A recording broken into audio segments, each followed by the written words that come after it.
তবে এটা খেয়াল রাখবেন সেটা যেন নোরা ফাতেহি, সানি লিওন অথবা পরিমণির মতো ড্যান্স না হয়।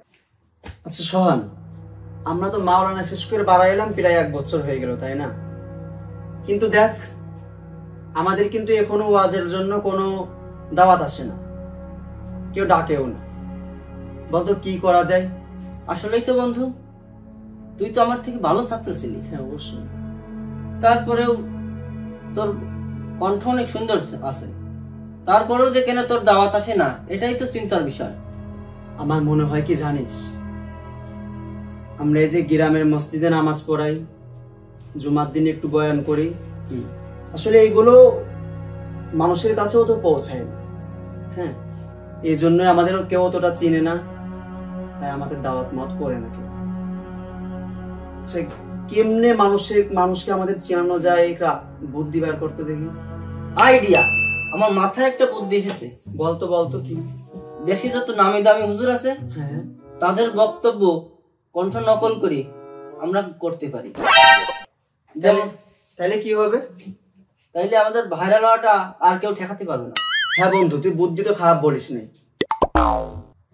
আমার তো মনে হয় বর্তমান জনপ্রিয় বেশি মিজানুর রহমান আজহারি আর আমির হামজা, তাই না? হ্যাঁ হ্যাঁ। এখন কার কণ্ঠ নকল করলে ভালো হবে বলতো?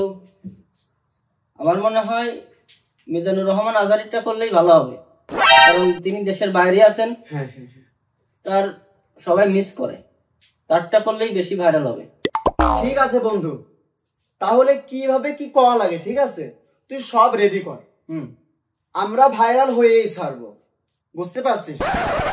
আরে ভাই শোনো, ভাইরাল হওয়ার জন্য অনেক কিছু করা লাগে। আবার কি করা লাগবে? শুধু কণ্ঠ নকল করলেই ভাইরাল হওয়া যাবে না। ভাইরাল হতে হলে কিছু টেকনিক আছে, সেগুলো আমাদের অবলম্বন করতে হবে। বন্ধু তোর কোনো টেনশন নেই, কি কি টেকনিক আছে ঠিক আছে তুই বল, ভাইরাল আমরা হয়েই ছাড়বো, তুই বলতে থাক।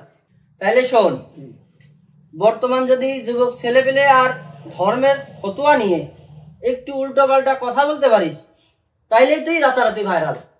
আরে কোনো সমস্যা নেই, তুই ক্যামেরা ধর, ভাইরাল আজকে হয়ে যাবো, দেখ কি ওয়াজ করি। নে তাহলে আমি ক্যামেরা ধরি, চল।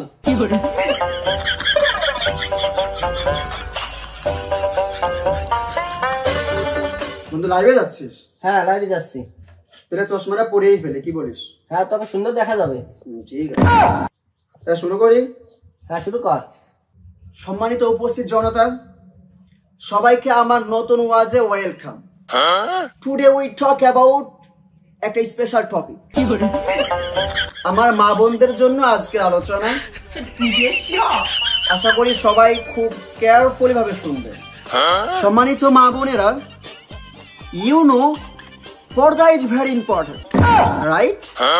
কিন্তু আপনি চাইলে হালকা ডান্স করে রোমান্টিক ভাবে আপনি আপনার প্রিয়জনকে আকর্ষিত করতে, তবে এটা খেয়াল রাখবেন সেটা যেন নোরা ফাতেহি, সানি লিওন অথবা পরিমণির মতো ড্যান্স না হয়, কারণ ইউ নো ওরা দুষ্টু ড্যান্স করে। আমি ব্যক্তিগতভাবে তাদেরকে চিনি না, সবাই বলে, এজন্য আমিও বললাম, প্লিজ ডোন্ট মাইন্ড।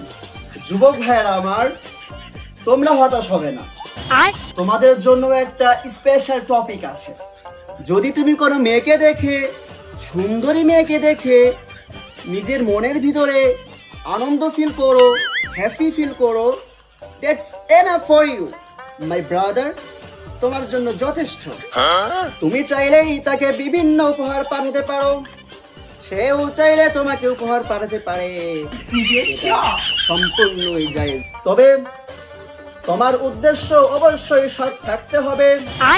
তোমার তাকানো তার দিকে খারাপ ভঙ্গিতে যাবে না, তার তাকানো তোমার দিকে খারাপ ভঙ্গিতে আসবে না, তাকে ফোন করে ডিস্টার্ব করতে পারবে না, শুধু উপহার দিবার নিবা, এটাই জায়েজ, বলেন আলহামদুলিল্লাহ। কঠিন বাবা কঠিন, আজকে তুই ভাইরাল হয়ে যাবি, কেউ ঠেকাতে পারবে না। সো মাই ডিয়ার ফ্রেন্ডস, আমার আজকের ওয়াজ কেমন লেগেছে অবশ্যই কমেন্ট করে জানাবা। আর লাইক দিতে ভুলবা না, বেশি বেশি শেয়ার করে দিবা, আমাকে ভাইরাস করে দিবা। আমি তোমাদের আরো ভালো ভালো ভাইরাস মিশানো উত্তেজনামূলক আলোচনা উপহার দেব ইনশাআল্লাহ। কঠিন ভাই কঠিন, সেরা হয়েছে। দেখ কেমন লাগছে, দেখ দেখি। ও সেই হয়েছে, দেখছিস? আসসালামু আলাইকুম সম্মানিত দর্শক, আমাদের ভালোবাসার ফলোয়ার্স বিন্দু, আমরা সর্বপ্রথমেই দুঃখিত আমাদের ভিডিওর মাধ্যমে যদি কারো মনে কষ্ট দিয়ে থাকি, আমাদের ক্ষমার দৃষ্টিতে দেখবেন। আজকের এই ঘটনাটা আপনারা সবাই জানেন, আপনারা সচেতন হন, সাধারণ ইসলামিক জ্ঞান, নবী রাসূলের আদর্শ, হালাল হারাম বোঝা শিখুন। প্রয়োজনে প্রসিদ্ধ আলেম ওলামাদের কাছে গিয়ে ধর্মীয় জ্ঞান শিক্ষা করুন। কোনটা ভুল কোনটা সঠিক সেগুলো বিচার বিশ্লেষণ করার মতো জ্ঞান অর্জন করুন এবং এরকম বক্তাদের উচিত জবাব দিয়ে তাদেরকে বয়কট করুন। আশা করি সবাই ভিডিওটি বেশি বেশি শেয়ার করে সঠিক মেসেজ প্রচারে সহায়তা করবে।